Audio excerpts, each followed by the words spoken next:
To Kwame LLillard and Mr. Alan Kaysen, and the topic is the African Street Festival and the Freedom Rides. And of course, Mr. Kaysen was a participant in the Freedom Rides, and he'll give us some of his experiences. But first, let's see if we can talk about the African Street Festival, because I know that the festival had a great role in terms of creating this kind of desire to serve. Talk about it. Last year, on the 25th anniversary of the festival, we awarded a beautiful plaque, acrylic plaque, to all the Freedom Riders from Tennessee State, both those that were expelled in 1961 and those that participated throughout the summer of '61.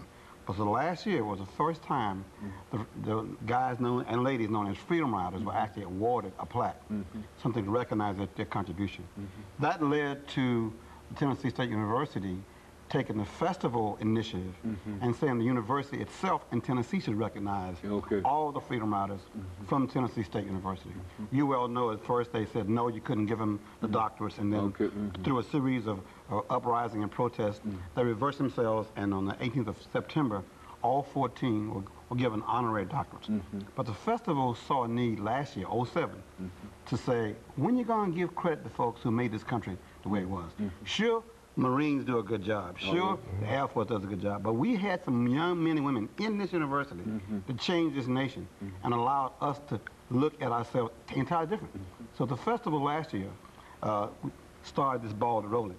Ironically, this year, when they were given the awards, our theme at the festival was "In the Hate" in 2008. And as Alan will tell you, the success of the protest, of the movement in this country by African Americans, primarily students, was the love for each other, and the love for what is right, and the love for knowing that if you don't make a move, nothing will happen. You got to move those obstacles in front of you so the next generation won't have to move them. So I think that's the love you hear Alan talking about.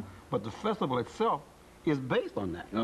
It is the only event of its nature in the entire country. There's no other African festival on any black campus anywhere in this continental USA. It has been a most wonderful, rewarding feeling for anybody who ever goes.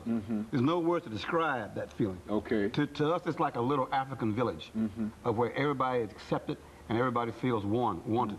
It's something about a street festival that doesn't allow you to have any elite, superior feelings.